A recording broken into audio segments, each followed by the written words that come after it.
जय आदिवासी जय जोहर। मैं विके भुरिया। आज वीडियो के माध्यम से जो बात आप लोगों को बताने जा रहा हूँ वो बात बहुत बुरी है, बहुत ही सैड न्यूज है, बहुत ही बैड न्यूज है। लगातार पिछले 5-6 दिनों से लोगों के द्वारा व्हाट्सएप स्टेटस रखे जा रहे हैं, इंस्टाग्राम पे स्टोरी रखी जा रही है, इंस्टाग्राम पे पोस्ट की जा रही है कि अपने दाहोद में डोमेस्टिक एयरपोर्ट बनने जा रहा है।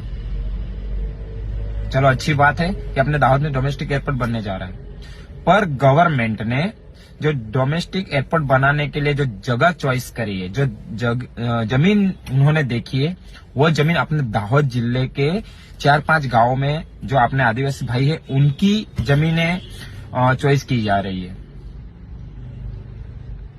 उनसे जमीनें ली जा रही है।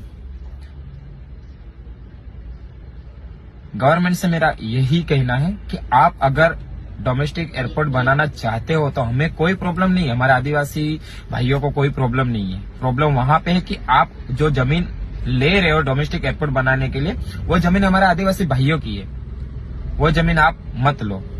आप अगर डोमेस्टिक एयरपोर्ट बनाना चाहते ही हो तो बहुत सारी सरकारी जमीनें हमारे जिले के अंदर पड़ी है, जहां पे जंगल है, जहां पे ऐसी बहुत सारी जमीनें जहां पे अभी कुछ भी नहीं है, ऐसी खुली जगह पड़ी है जो सरकारी जमीन है। जय जोहार जय आदिवासी मारो तरफ से पिता बहन हूं आपके समझ में बात लें। बात कई प्रकार की वीडियो ने पूरी माहिती खास कर वीडियो लास्ट तक देखते अगाड़ी तमन वीडियो में देखाड्यो ने ई कई कई प्रकार ની વાતો થઈ રહી, કઈ કઈ પ્રકારમાં વિડિયો ઉતાર્યા, કઈ કઈ પ્રકારનો ઈ વિડિયો છે એ તમે જાણી લીધું ને બધું, તો હું તમને એટલું જણાવી રહ્યો છે મારા ભાઈઓ, એ વિડિયામાં તમે જાણ્યું કદાચ નહીં જાણ્યું હોય, ઓછું જાણ્યું હોય તો હું પૂરો વિડિયો જણાવવા તમને લઈને આવી ગયો છું। હું કંઈ કહેવા બીજું નથી માંગતો મારા ભાઈ। જે આદિવાસી ભાઈઓને આપણને બધાને સમજણ પડે એવી રીતનું હું આદિવાસી સમાજને જેટલું સમજણ પડે એવું હું તમને બોલીને સમજાડું। તો મારા ભાઈ બન્યા રહેજો વિડીયોમાં અને ખાસ કરીને લાસ્ટ તક તમે દેખતા રહેજો। જે બી ભાઈઓ સમજણ નહીં પડી હોય તેની લાસ્ટ તક તમે દેખતા રહેજો, કેમ કે હું સમજાડવા લઈને આવ્યો છું કાયદેસર વિડીયો।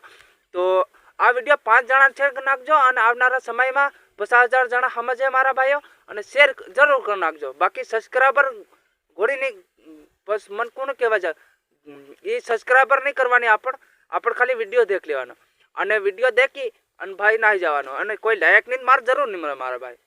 હું લાયક તમારી કેમ માંગતો જ નથી। હું આ વિડીયો નહીં પણ મારા હરેક ચેનલ ઉપર, આ ચેનલ છે ને હરેક ચેનલ ઉપર મેં ના જ પાડી મેલી કે તમે લાયક બાયક નથી કરો અને સબસ્ક્રાઈબર નથી કરો, પણ વિડીયો મારો ધ્યાનથી દેખજો, કારણ કે આવનારા સમયમાં જે હાલત આપણી બી બગડવાની છે એના કરતાં તમે જાગો, જાગૃત કરો આપણા દેશને, આપણા આદિવાસી સમાજને, આપણા આદિવાસી ભાઈઓને। હું એટલા માટે કહું કે ગુજરાતના તમે જાઓ અને ઉતરો તમે દાહોદ, ભારે ખુશ થઈને ઉતરો તમે દાહોદ, હું મારા ઘેર પહોંચી ગયો એમ કરી। પણ આપણા જે દાહોદ જિલ્લાના 4-5 ગામોના કેટલા ભાઈ મારા હેરાન થઈ રહ્યા એ કોઈને ખબર નહીં મળે, કોઈને ખબર નહીં મળે ને તમને જે એ વાત હું કરવાનો છે। તો મારા ભાઈ 4-5 ગામોના હેરાન થઈ રહ્યા અને ભારે પરેશાન થઈ રહ્યા।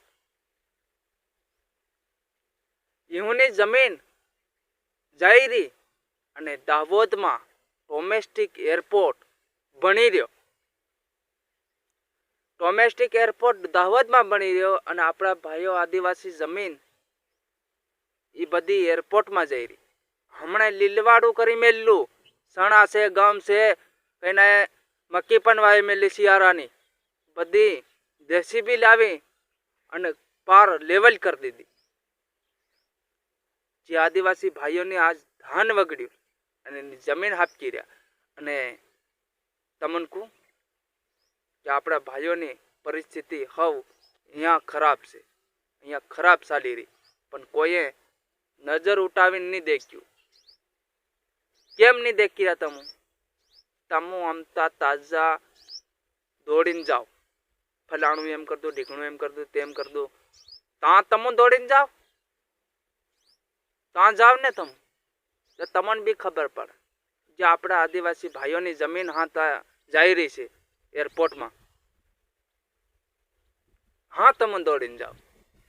કેમ નથી જાતા તમે? શું કારણ છે? કેવી રીતે?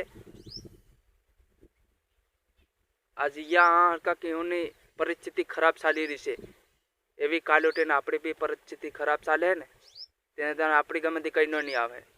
હું એટલે કહું તમને, જાગો, જાગૃત લાવો આપણા દેશને અને સમજાડો. જ્યાં તમે સ્કૂલ બનાવવાની જગ્યાએ તમે હડ્ડા બનાવી દીધા. કર્યું કે નહીં કર્યું તમે? હે? જ્યાં લોકોને ઘેરું હાલવાને બદલે તમે એનું ખુદ જમીન હાપકી રહ્યા. આવી આદિવાસીની પરિસ્થિતિ ખરાબ ચાલી રહી. તમે ત્યાં જઈને દેખો તે તમને માલમ પડે. બધા સાથ રહો અને હાથે હરે મરીને કામ કરો. આત્રે મારી વાત છે. જય જોહાર, જય આદિવાસી. મારા તરફથી કદાચ ભાઈઓને ખોટું લાગ્યું હોય તો માફી પણ માંગુ છે. જય જોહાર.